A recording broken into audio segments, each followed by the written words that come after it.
Welcome back to the Growth Guide. Today we have Joe Quattrone.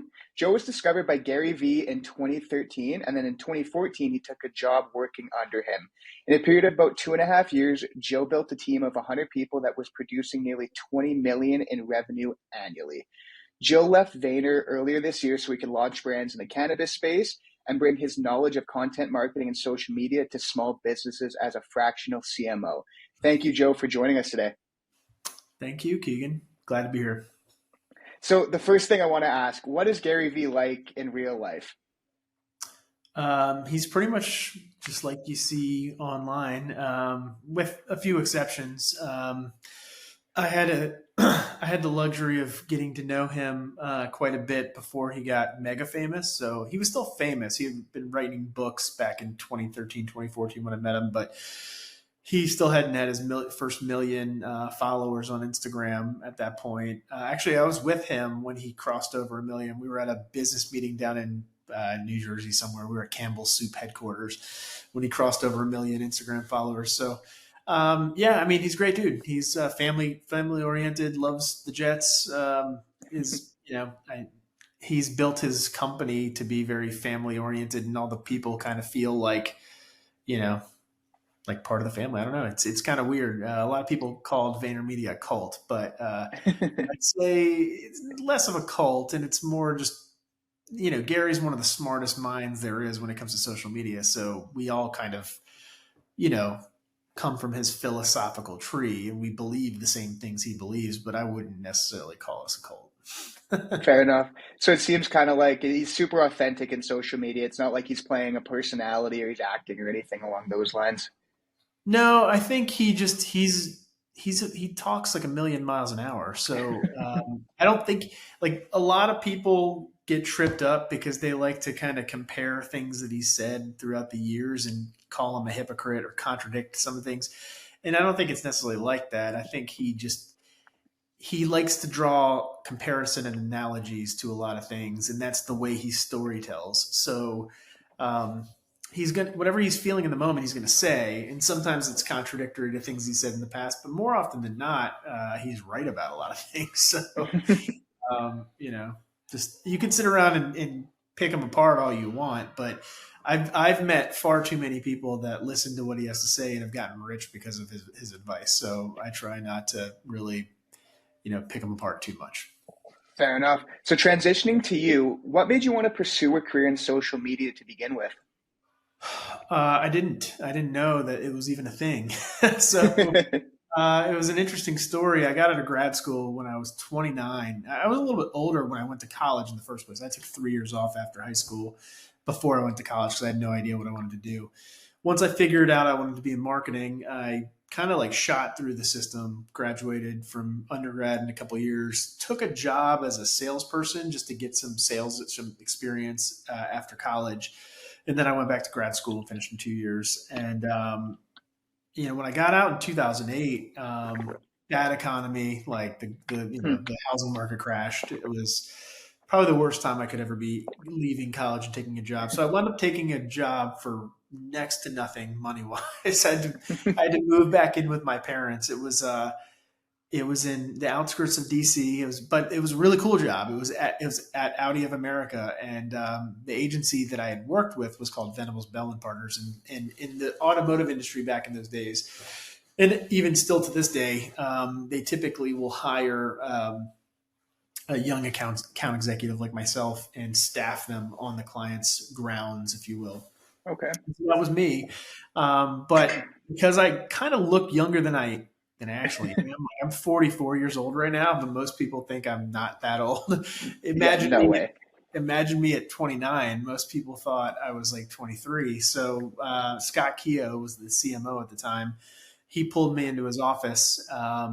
This was circa June of 2008, a month after I started, I think.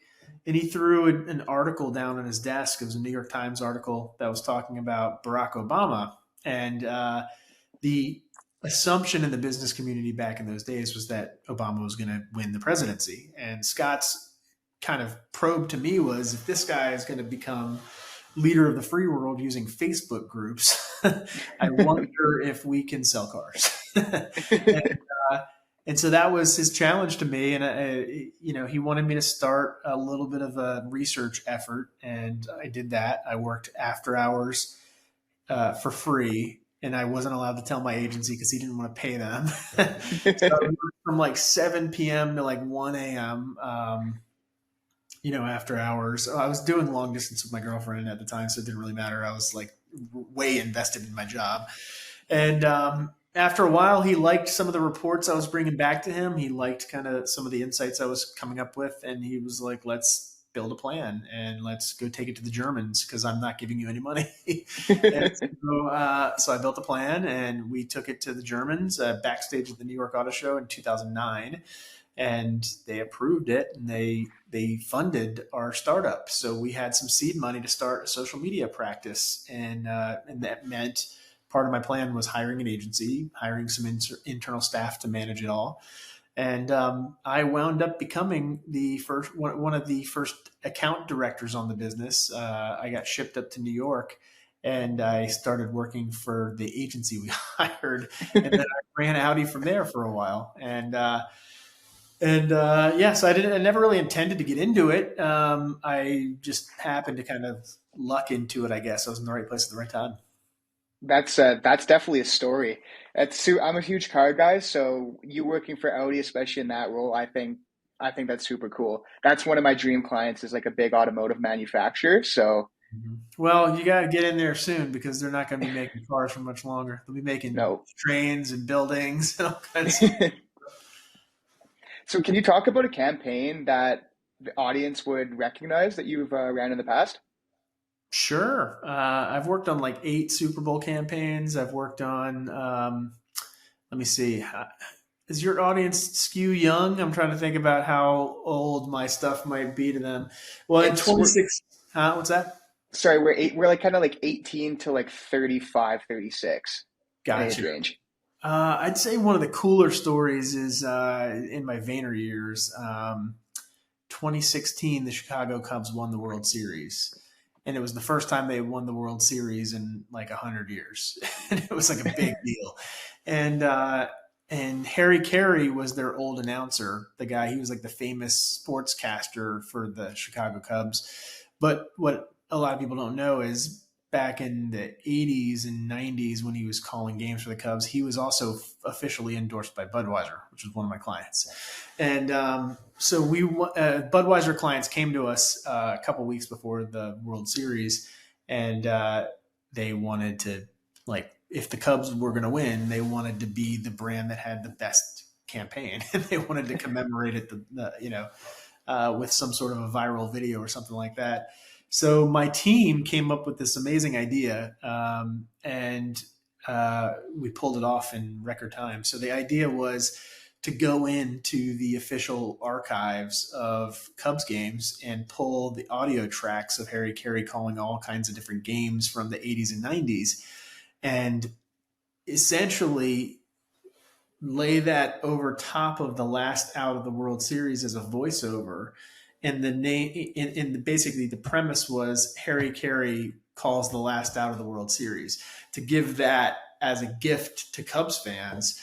That was an unexpected surprise that really won the World Series in the World Series marketing, kind of aftermath. That we were competing with like Nike and stuff like that in the tribute space for that one. You can look that up still to this day if you wanted to go, if you wanted to link your audience up to it. If you just Google Harry Carey Budweiser World Series or whatever, you'll be taken to ours. You'll probably get a Vimeo link. You won't see like the actual spot or the actual thing that we ran back in that day that accumulated like 50 million video views and 400,000 Facebook comments, because we had to take it down because of licensing, rights management. So it can only stay up for a little while, but it got reposted a bunch of times all over the internet. So it's somewhere swimming out there, if you will. But yeah, there's like a whole host of those on the Budweiser side. We did a lot of cool work for Stella Artois. We did something with Matt Damon back in, I want to say it was like 2017, 2015, something like that. We did a kind of like a gotcha video where we had, it was international. We shot in 6 different countries, and it was interesting. We had all these people we had like kind of hidden cameras trained on them, and we were inside of restaurants, and we did a gag on them where we had the waiters and waitresses or servers, I should say, tell those customers that they didn't have any water in the restaurants. And then so the patrons that were on the hidden cameras kind of freaked out, and they just were started becoming the biggest divas about like not having water or whatever. And then we had like inside of the booth, we had this LED TV screen, and Matt Damon's head popped up on the screen for all of them. And he basically told them like, wow, it's interesting when you don't have water, right? Basic human necessity. And then he started going in on like, well, in certain villages in Africa, it takes women 6 hours to get water every day and 6 hours to walk back. Actually, I think it was 3 hours there and 3 hours. Either way, it was 6 hours in a day to get water for your family. And he was like, how would you feel if like your sister wasn't able to have a job because she had to spend all day getting water for your family? And it just made them feel like absolute, garbage. But it really kind of underscored the fact that there's massive human suffering out there in the world, like, access to clean drinking water. And most of us here in the Western world don't think twice about it. We don't think about these, like some people like run their dishes for 5 minutes while they're off doing other things, like we just take it so much for granted. And that was just, that was a corporate social responsibility campaign that we were doing between Stella Artois and water.org to generate awareness for that. And it was one of those things that we did for multiple years in a row where we had limited edition packaging with like Stella Artois 6-packs with like a free chalice of water and stuff like that when you bought it and stuff like that. So I don't know. I've done a lot of stuff like, go on for hours. I was just gonna say, I'm sure you can go on for the next 6 hours about the campaigns that you've ran. But transitioning a little bit, what do you think is the biggest mistake agencies or businesses make with social media campaigns in the first place? Not really getting into like, well, I mean, this is probably more of a cliche, but I feel like it hasn't been fully eradicated from marketing circles yet. So I'm going to keep harping on it. I think it's also because I've worked in social media for 17 years now. Like I've seen this all too many times. There's still a bit of laziness when it comes to social media that really ought not to be there at this day and age. But if you're still a marketer and you're cutting corners and you think that you can develop this big linear TV spot and then just shove it into social and expect it to work, it's going to be dead on arrival, right? So like the platforms don't work like TV networks. In fact, content that works in TikTok is the exact opposite of a TV spot. So you can't wait till the last 33 seconds to get your point across. You have to do it in the first 3 seconds. You have to have a hook. You have to have, you have to be platform relevant. You have to be using the right types of captions, the right types of, songs embedded into the content. So I think that the problem that they make is they're not consumer centric enough, right? Sometimes they are when it comes to like research and development and making the product, but then they get lazy when it comes to figuring out how to communicate with those customers, those very same customers that they research to death to try to build a product for them. And they try to, because they spend so much money on R&D and getting the product off the ground, they leave next to no budget for marketing. And so, you're left with these really half-hearted efforts, and it's usually more like, I'm going to pay for the one thing, which is like the 30-second TV spot that I get to control the creative of, the branding of, and then I'm just going to put it everywhere. And that's just, I don't know what to tell you. It's never going to work on social media. It's just not. It's never really done that well on social media, and it will continue to bomb on social media. Fair enough. Yeah, like for us, it's like you said, you need to be platform relevant. And what works on TikTok, as an example, might not work on Instagram. Like TikTok is more like, I'm just going to shoot a quick video, post it right away. But Instagram, especially if you're running ads, you want the more higher produced videos, like little things like that. It works better in reverse. We had an experience on Budweiser back in the day where we made a really good, or we had a really good run in general, and we were doing. like, I think we had like in an 18-month span, we pushed 8 videos viral or something like that. Got like over 1 billion impressions. So the client came to us and was like, well, you're doing so well. We want to give you our TV work. And we were like, I don't know if we want that, but okay, let's, if we were to do this, this is how we might do it.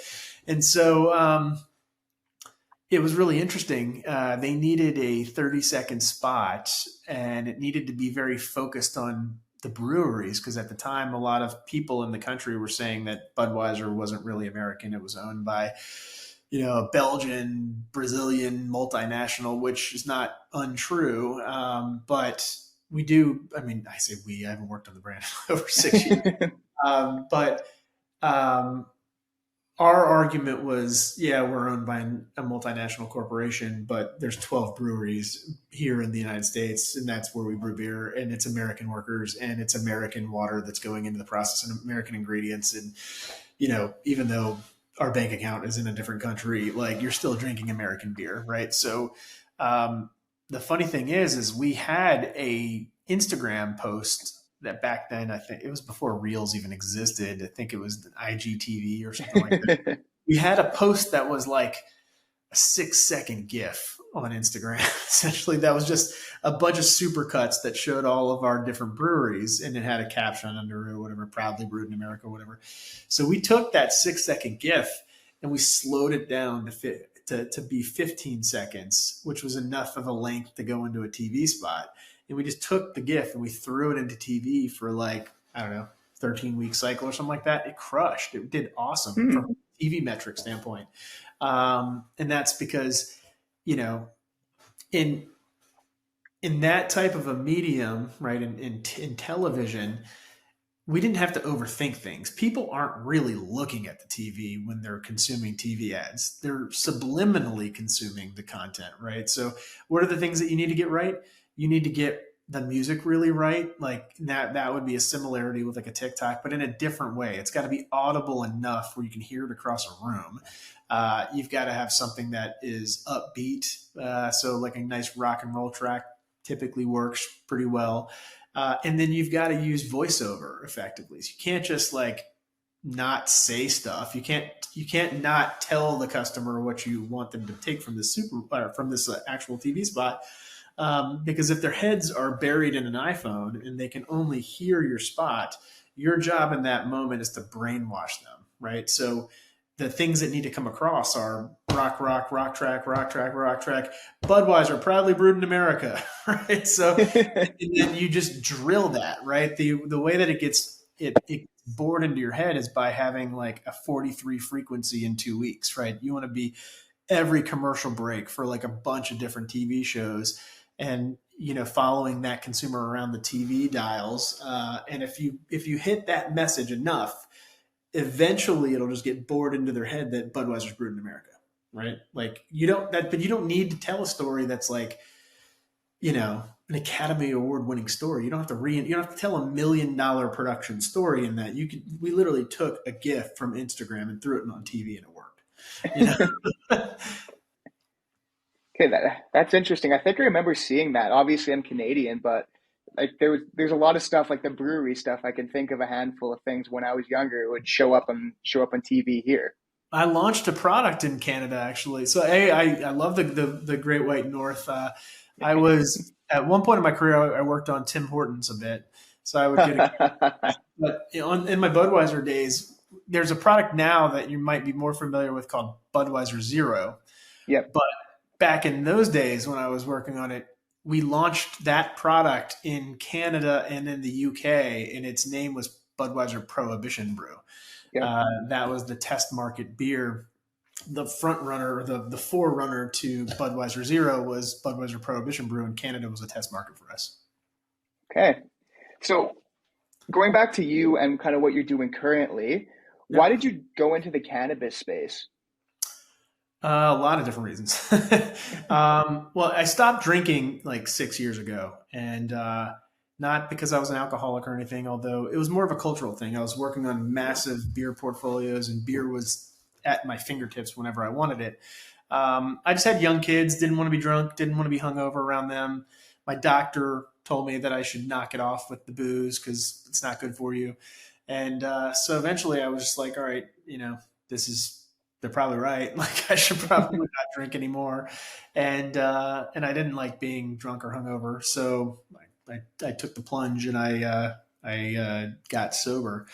But it wasn't really all that difficult. It wasn't one of those things where I wouldn't necessarily call myself an alcoholic. I think I got sober for more health reasons, which I find to be like far more the case with most people. Like a lot of people, when you tell them you're sober, they think you wrapped your car around a tree or are in a 12-step program or whatever the case. And that's just not true. Like most people, I mean, it is true to some extent, but it's not the whole story. There's way more people out there that have far more diverse reasons for not drinking than that. And,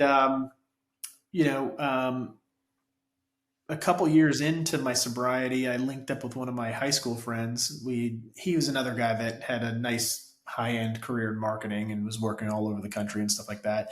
We linked up at a bar. I was drinking a non-alcoholic beer. He was drinking something else. We both kind of came to terms with like the fact that cannabis was starting to get infused into beverages because we had seen, I think it was Stone Brewery or it was Lagunitas down in San Diego. They had infused a non-alcoholic beer with cannabis. And we were just like, what is this? This is amazing. You mean tell me you can drink something that tastes like beer, but get high and not get drunk? And we're like, that eliminates the hangover. That eliminates like the smell of booze. You could drive a car still. Like there's so many different like ramifications of that. And a couple months after that, he hit me up and was like, hey, I've got this idea for a seltzer product that has cannabis in it. And he was like, you want to start it up with me? And I was like, yes, I do. Let's figure that out. And it wasn't really because I'm a huge cannabis consumer either. I'm really not. Mm-hmm. Like it used to be when I was a lot younger. But I stopped smoking weed when I was like 18, 19 years old. And I still haven't really even come around on it that much. I'll take a gummy here and there, but like I don't smoke anything. I have some CBN, CBG topical type stuff. For like muscle relief and stuff like that, but I'm not a massive consumer of it. But I think the difference between alcohol and cannabis for me is, I think the potential benefit for society. So when I think about alcohol, now that I've worked in the industry for a long time and now that I've been away from the industry for so long and I've done a ton of research and I've also been on the sober side of things, it's clearer now to me than it ever has been before. There's nothing redeemable about alcohol. It's not going to do anything for you except for hurt your body. Whereas the cannabis plant, depending on how you use it, right, it actually can have a lot of benefit for your body. You could think about it as a borderline wellness product, right? Especially when it comes to thinking about certain demographics like veterans or young people even. Like I have 4 kids and I think about how much screen time they're going to be getting over the next 20 years. And I see how many people that are in your age bracket now that kind of grew up with this stuff in their face and,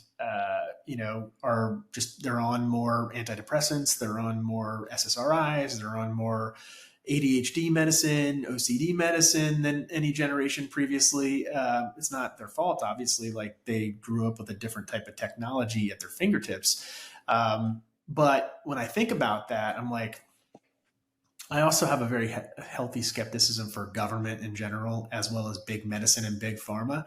And I'm like, I don't know. Would I rather have my kids grow up and take cannabis to relieve their anxiety or some massive drug that's developed in a lab?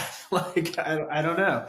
I think I'd probably prefer them to smoke a joint than go and be stuck on some kind of an antidepressant for the rest of their life. So I do it for that reason. And then also there's some commercial components to it, right? Like I've seen the underbelly of the beer world. I know what mergers and acquisitions in that category look like. And I know that the next big, huge frontier is cannabis. And it's more so than you can even imagine, right? Like it's once we start getting closer and closer to federal legalization here in the States, not so much Canada, because you guys don't have as much population, but here in the States, we have 350 million people. and a massive alcohol problem. Once we get closer to all 50 states being legal, and once there's safe banking, and once the insurance companies are able to insure cannabis companies, you're going to see brands that have been around in the cannabis space for 5 to 10 years that know what they're doing and are operating in multiple states. They're going to get bought for quarter of billion, $500 million, $1 billion, depending on how big they are. So yeah, there's a commercial reason why I got into this as well. Like, and it's not that far flung to see other alcohol executives getting into this industry, and with good reason. Like, a lot of us have seen how alcohol is regulated, and we believe cannabis is going to get regulated in a very similar way. So you have to understand how to work within a multi-tiered system of regulation, and that's what alcohol executives will bring to cannabis. Okay. You're 100% on the commercial side, because I have some connections to some VCs in Chicago, and constantly they're talking about there's quite a bit of money starting to flow into the cannabis space, especially from, like, you're starting to see venture capitalist money going in. I agree with you that, like, it's a lot bigger industry than anybody can imagine. Yeah, I mean, it's tough though, because it's like a cash poor industry, Yeah. because you've had, you know, you haven't really had historical ability to take on massive investments, because where are you going to put the money, right? Like, Yeah. you've also got dispensaries that are hiding money in safes and, protecting themselves with their own artillery and stuff like that. But that's because banks aren't allowed to take your money. And that's Yeah. because you can't get the money insured. You can't, like, there's a whole host of issues that come with the illegality of it federally, that make it really tough for people. So, like, typically when we've got money in the past in the cannabis industry, it's not coming from the institutions as much. It's starting to change a little bit now with VCs and private equity firms and stuff like that. But by and large, it was family offices. It was Hmm.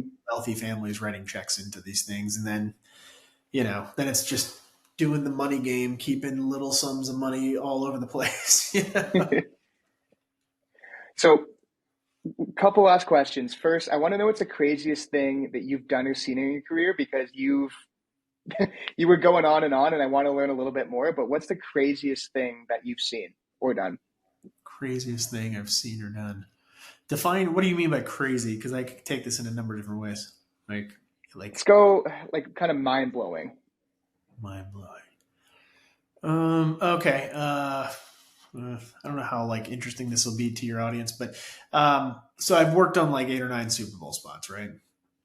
But the funniest thing, well, not funniest thing, the craziest thing, I guess you could say, is I've also built and constructed all of these war rooms, right? Like, these are like massive operations with 20, 25 people, like, manning Twitter and Google and all these different things, really prepping for the volume and influx of traffic that are going to break the back end of their website, that are going to, explode Twitter and have to have all these things that have to be responded to and stuff like that.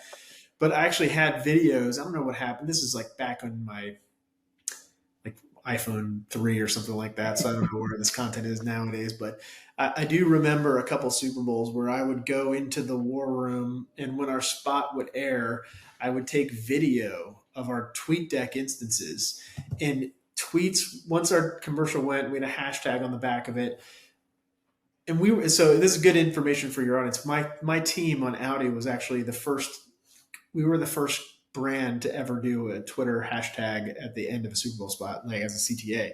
And that became a massive trend over the next couple of years. But one thing we did when we created that effect, if you will, was we were documenting the video of what would happen to Twitter if like 100 million people saw your hashtag. And it was a constant flood, like for, I don't know, a good 10 minutes. It was just nothing but like a constant scroll, like at high hypersonic speed, of people blowing up Twitter using our hashtag.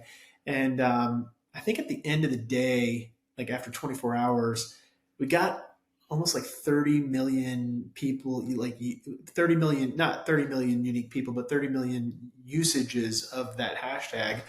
And it makes for quite a interesting next couple of days when you're trying to respond to all that, because you got to make heads and tails of who's like, what is your system for responding to it. And for me, it's always, well, everybody gets something, right? They get a like on their comment or something. Like everybody gets almost like a read receipt. But realistically, when you're talking about that kind of volume, like the best you can hope for is, I need a filtering mechanism so I can get to like the top 1% of influence, so that at Mhm. least the people with the most influence, you know, see that I'm trying to respond to their content within a timely fashion. And the rest of them will try to figure out how to like delegate out to like 100 people and they can all get responded to or whatever. But that was kind of wild, those early days of Super Bowl social media advertising, seeing just, and it wasn't just the Twitter feed that was blowing up, like watching physical websites just clamp up because they can't deal with the traffic, just get buckled under the pressure, like within seconds of your Super Bowl spot going live. That's crazy. Lastly, what's the best piece of business advice you've received? Best piece of business advice. Okay. I'll tell you this one because most people will think it came from Gary, but it didn't. But it was one thing I told Gary in my interview with him. He asked me, um, what's the most important thing that you can have in business? And I said self awareness. And the reason I said self awareness is because I just got done I had a run of 6 or 7 years working with Audi. And one of my heroes in the industry was Scott, who was the CMO that I worked with to build our original social media plan. And the reason I said self awareness in that instance was because I had the best example of somebody that was self aware in Scott. And what I mean by that is, when he engaged me to work with him and bring social media to the Audi brand, he didn't have to do that. He could have worked with anybody. He could have picked somebody like 10 years more senior than me. He could have picked somebody with a lot more of a pedigree. It was a big assignment. But he knew that he saw something in me, and he knew how serious I would take it. And when we would talk about it in years after the fact, um, it wasn't lost on him that like he knew what position he was in and he knew what position I was in, and he didn't let it go to his head. He understood that him giving me a chance was a big deal, and I couldn't be more gracious of him doing that. Like it really put my career on a completely different trajectory. And so when I told Gary that, I was like, it's got to be self awareness, because you've got to be in all these different stages and ages. You've got to be fully aware. You got to be cerebral and understand who you are in the mix and who the people are around you. And if you get a big at bat, you got to know what to do with it, you know. And if you give somebody a big at bat, you've got to know what they should do with it, or you got to know what the life lesson is you're trying to teach them, you know. So those moments were never too big for me, and fortunately, I had mentors like Scott who knew when to challenge people and knew who they were in the mix and what that meant to a junior person. That's awesome advice, and I think that rings true, especially for a lot of younger people in my position, where it is kind of feel like my generation, because I'm 22, and kind of like the 18 to 24. It's a big thing of the online businesses, and it can be fast money in some instances, and a lot of times it goes to people's heads. Like me personally, like I see all over my social media guys my age driving Lamborghinis, flexing, just frankly acting like douchebags. But Mm-hmm. it's the lack of self awareness, and like you said, understanding who you are in the mix is, if you can kind of hone back in on that and realize like you have a genuine opportunity in front of you to build a real business rather than just blowing all your money on XYZ. Yeah, I mean, I think I try not to pick on Gen Z too much because too easy of a target, to be honest with me. Oh But yeah. you know, I think just, I guess if I had to give you like a 1B, or not just you, but like your audience too, is be patient. Like it's not something you don't need to have it figured out tomorrow, right? Everybody wants to finish the race immediately. Trust me, you're 22 years old. Like you got, the race is long, like just try to have a good head on your shoulders. Keep that head on a swivel. Make sure you're aware of what's going on around you, but like don't try to finish the race too fast. Like Gary always talks about, like it's not about the outcome, it's about the process. Like you're going to be gone one day, and you're going to wish you slowed down. um, relish it, enjoy it, savor it. Like being in your 20s is awesome. It's going to feel like it sucks sometimes because you're going to look at your bank account and you're going to be like, what the fuck? But you know, you've got something that everybody my age wants, which is more time than me. Awesome. Well, thank you, Joe, so much for joining us. And everything that Joe mentioned will be linked in the show notes. So thanks again. You're welcome.